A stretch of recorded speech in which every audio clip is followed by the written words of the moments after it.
તો હવે વાત કરીએ દેશમાં ચોમાસું જામ્યું છે। મેઘરાજાએ પોતાના તેવર બતાવી દીધા છે। ત્યારે મેઘરાજા ક્યાંક કહેર તો ક્યાંક મહેર વરસાવી રહ્યા છે। ઉત્તર ભારતમાં કેટલાય રાજ્યોમાં મેઘરાજા કહેર બનીને વરસ્યા છે। હિમાચલ પ્રદેશ અને ઉત્તરાખંડમાં વાદળ ફાટવાથી તબાહી વરસી છે। પર્વતો પોતાનું સ્થાન છોડી રહ્યા છે। બીજી તરફ ગુજરાતમાં સાર્વત્રિક મેઘ વર્ષા થઈ રહી છે। પર્વતોએ શોળે શણગાર કરી લીધો હોય તેવા દ્રશ્યો સામે આવ્યા।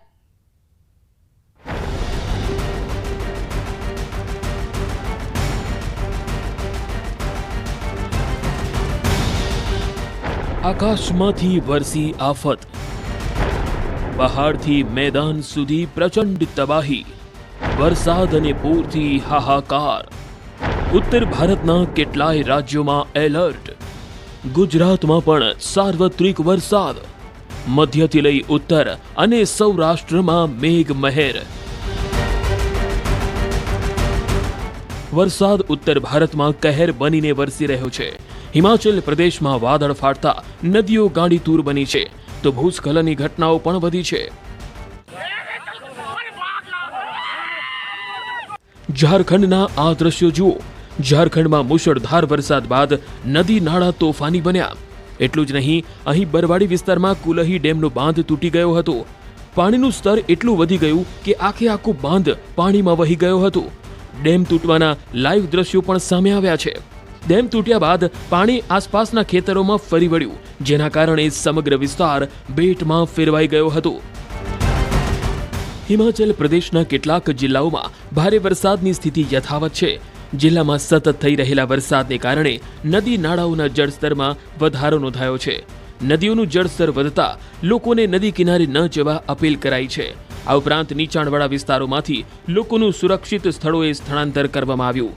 સિરમૌર જિલ્લામાં અનેક વિસ્તારોમાં ભારે વરસાદ વરસ્યો। અહીંના ડેમમાંથી પાણી છોડાતા નદી ગાંડીતૂર બની હતી। હવામાન વિભાગે આજે પણ રાજ્યમાં ભારે વરસાદનું એલર્ટ આપ્યું હતું। સૌથી પહેલા વાત ઉત્તરાખંડની કરીએ તો અહીં હવામાન વિભાગે ભારે વરસાદનું એલર્ટ જાહેર કર્યું છે અને પર્વતો પર મુસાફરી કરતી વખતે સાવધાની રાખવાની સલાહ આપી છે। ઉત્તરાખંડના રુદ્રપ્રયાગમાં ભારે વરસાદ બાદ કેદારનાથ હાઈવે પર 2 સ્થળે ભૂસ્ખલન થયું હતું, જેનાથી રસ્તો બંધ થયો હતો। સોનપ્રયાગમાં હનુમાન મંદિર પાસે અચાનક જમીન ધસી હતી અને મોટા મોટા પથ્થરો રસ્તા પર આવી ગયા હતા। સદનસીબે અહીં કોઈ હાજર ન હતું। જો કોઈ હાજર હોત તો મોટી દુર્ઘટનાની શક્યતા હતી। બદ્રીનાથ હાઈવે પણ ભૂસ્ખલનના કારણે અવરોધાયો હતો। બદ્રીનાથ હાઈવે પર ધોધમાર વરસાદના કારણે પથ્થરો પરથી માટી અને પથ્થર ધસી આવવાની ઘટનાઓ ચાલુ છે। રસ્તો બંધ થતા વાહન ચાલકો અટવાયા છે। તંત્રએ રસ્તા પરથી કાટમાળ હટાવવાની કામગીરી તેજ બનાવી છે।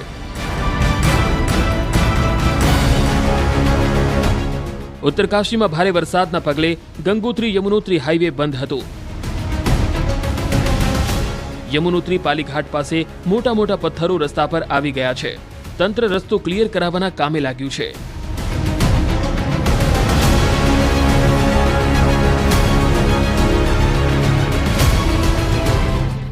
બાગેશ્વર જિલ્લામાં પણ મુશળધાર વરસાદે કહેર વર્તાવ્યો, જેના કારણે જનજીવન અસ્તવ્યસ્ત બન્યું।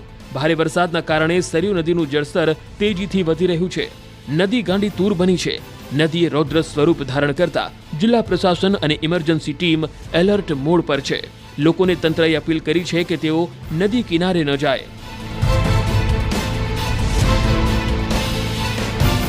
બાગેશ્વરના કપકોટમાં પણ ભારે વરસાદના કારણે જનજીવન અસ્તવ્યસ્ત બન્યું છે।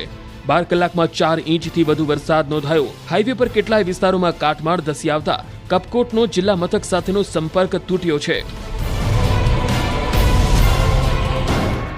ઉત્તર પ્રદેશના સહારનપુરમાં પણ મુશળધાર વરસાદના કારણે નદી એકવાર ફરી તોફાની બની ગઈ। નદીનું પાણી રસ્તા પર આવી ગયું છે। નદીના પાણીએ મર્યાદા ઓળંગતા સ્થાનિકોને મુશ્કેલીનો સામનો કરવો પડી રહ્યો છે। પહાડો પર સતત થઈ રહેલા વરસાદને કારણે ગંગા નદીનું જળસ્તર વધ્યું છે। ઋષિકેશમાં ગંગા ભયજનક સ્તરથી 500 સેન્ટીમીટર નીચે વહી રહી છે। મુખ્ય ઘાટો સુધી ગંગાનું પાણી પહોંચી ગયું હતું। ગંગા ઘાટોના પ્લેટફોર્મ પાણીમાં ડૂબવા લાગ્યા છે, જેના કારણે નીચાણવાળા વિસ્તારોમાં ગંગા નદીનું પાણી લોકોની મુશ્કેલી વધારી શકે છે. જમ્મુ કાશ્મીરમાં પણ મેઘરાજાનો મિજાજ યથાવત છે. ભારે વરસાદને કારણે ચિનાબ નદીનું જળસ્તર વધ્યું છે. પહાડો પર સતત થઈ રહેલા વરસાદને કારણે જમ્મુ કાશ્મીરના અખનૂરમાં ચિનાબ નદીમાં નવા નીરની આવક થઈ હતી. સ્થાનિક અધિકારીઓએ જણાવ્યું કે તંત્ર સ્થિતિ પર નજર રાખી રહ્યું છે અને કોઈ પણ ઇમરજન્સી પરિસ્થિતિનો સામનો કરવા માટે તૈયાર છે. જેસલમેર છેલ્લા 10 વર્ષનો જૂન મહિનામાં એક જ દિવસમાં સૌથી વધુ વરસાદનો રેકોર્ડ તૂટી ગયો. સતત ત્રીજા દિવસે પણ જેસલમેરમાં ભારે વરસાદ થયો, જેને લઈ ઠેર ઠેર પાણી ભરાયા હતા. ભારે વરસાદથી રસ્તાઓ પર નદી વહેતી હોય તેવા દ્રશ્યો સર્જાયા હતા. ઉત્તરાખંડના ઉત્તરકાશીમાં બડકોટના સિલાઈ બેન્ડ પાસે વાદળ ફાટ્યું હતું, જેના કારણે 8 થી 9 શ્રમિકો ગુમ થઈ ગયા. વાદળ ફાટવાની સૂચના મળતા જ રાહત અને બચાવ ટીમ, પોલીસ અને રેવન્યુ વિભાગની ટીમ ઘટના સ્થળે પહોંચી ગઈ અને શ્રમિકોની શોધખોળ શરૂ કરી હતી. સ્થાનિક અધિકારીઓના જણાવ્યા અનુસાર શોધખોળ અભિયાન ચાલી રહ્યું છે અને યમુનોત્રી રાષ્ટ્રીય રાજમાર્ગ સિલાઈ બેન્ડ પાસે 2-3 સ્થળોએ માર્ગ અવરોધાયો છે. આ ઉપરાંત કુથનોરમાં પણ અતિવૃષ્ટિ અને વાદળ ફાટવાને કારણે સ્થાનિક ગ્રામજનોની કૃષિ જમીનને નુકસાન થયાની માહિતી છે. રાજસ્થાનમાં સર્જાયેલી સિસ્ટમને કારણે માઉન્ટ આબુમાં પણ મુશળધાર વરસાદ પડ્યો હતો. 2-3 દિવસથી હિલ સ્ટેશન માઉન્ટ આબુમાં ભારે વરસાદ પડતા નદી નાળા છલકાયા હતા. માઉન્ટ આબુમાં ધોધમાર વરસાદ વરસતા જ વાતાવરણ આહલાદક બન્યું. તો હવે વાત કરીએ વરસાદને લઈને જે મહત્વના સમાચાર સામે આવ્યા છે. જૂન બાદ જુલાઈમાં પણ મેઘરાજા ધમાલ મચાવશે. હવામાન નિષ્ણાંત અંબાલાલ પટેલ દ્વારા મોટી આગાહી કરવામાં આવી છે. 3 થી 7 જુલાઈ રાજ્યના અનેક ભાગોમાં ભારેથી અતિભારે વરસાદ પડી શકે છે, જેમાં ઉત્તર ગુજરાત, પૂર્વ મધ્ય ગુજરાત, દક્ષિણ ગુજરાત અને સૌરાષ્ટ્ર પર મેઘો મહેરબાન થશે. તો 9 થી 15 જુલાઈના સૌરાષ્ટ્રના ભાગોમાં ભારે વરસાદની શક્યતા છે. ઉત્તર ગુજરાત, પૂર્વ મધ્ય અને દક્ષિણ ગુજરાતમાં પણ ભારે વરસાદ થઈ શકે છે. તો 23 થી 30 જુલાઈ વચ્ચે ફરી રાજ્યમાં ભારેથી અતિભારે વરસાદ પડશે. જુલાઈ તારીખ 3 થી 7માં રાજ્યના ઘણા ભાગોમાં ભારેથી અતિભારે વરસાદ થવાની શક્યતા રહેશે, જેમાં ઉત્તર ગુજરાતના ભાગોમાં લગભગ સમીહારી, મહેસાણા, પાટણ અને લગભગ ઉત્તર ગુજરાતના અન્ય ભાગો, બનાસકાંઠાના ભાગો તેમજ લગભગ કાંકરેજના ભાગમાં વરસાદ ઓછો છે, ત્યાં પણ કંઈક થવાની શક્યતા રહેશે. 7 તારીખ સુધીમાં રાજ્યના કેટલાક ભાગોમાં ભારે વરસાદથી નદીઓમાં પૂરતી સ્થિતિ રહે અને લગભગ જળબંબાકાર સ્થિતિ ઘણી બની જાય. નર્મદાના 4 વિસ્તારમાં વરસાદ થતાં નર્મદા 2 કાંઠે થઈ શકે. સાબરમતી નદીમાં પણ પાણીનો આવરો આવે. કાવેરી નદીનું પણ જળસ્તર વધે, તાપી નદીનું પણ જળસ્તર વધે. એટલે તારીખ 7મી જુલાઈ સુધી ભારે વરસાદ છે. તારીખ 9 થી 15માં પણ કેટલાક ભાગમાં ભારે વરસાદ થવાની શક્યતા રહે છે. એટલે આ વર્ષ ભેજયું જણાય છે.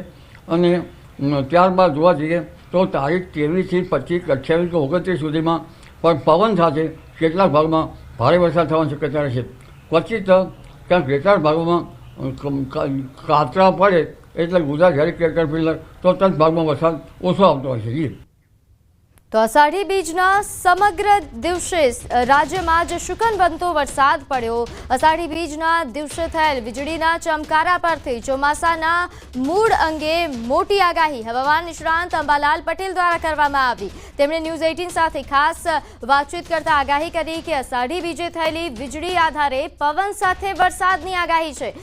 પાંચમના દિવસે ઈશાન દિશામાં સફેદ કલરની સર્પ આકારની વીજળી થશે તો સારો વરસાદ પડશે. અત્યારે આદ્ર નક્ષત્ર ચાલે છે, જે પાક માટે યોગ્ય નથી. 20 જુલાઈથી પુષ્ય નક્ષત્ર શરૂ થશે અને જે કૃષિ માટે અનુકૂળ પણ ગણાય. અષાઢી બીજ વાદળોમાં ઉગે તો સારું. આ વખતે અષાઢી બીજ વાદળોમાં ગરકાવ હતી. અષાઢી બીજની સમી સાંજે વીજળી થવામાં હતી. વાવડ મળ્યા છે કે વીજળી પશ્ચિમમાં તો કેટલાક ભાગમાં વાયવ્ય ભાગમાં પણ વીજળી થતી હતી. વાયવ્ય ભાગમાં વીજળી થાય તો પવન સાથે વરસાદ આવવાની શક્યતા રહેતી હોય છે.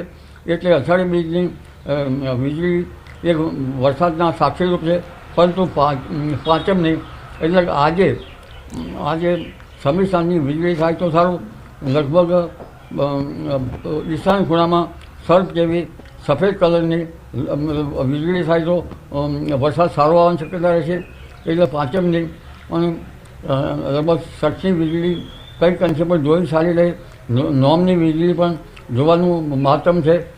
અને પૂનમનો હાંડો અને આઠમનો બાંડો પણ જોવાનું મહાત્મા પરંપરાગત જ્ઞાનમાં છે.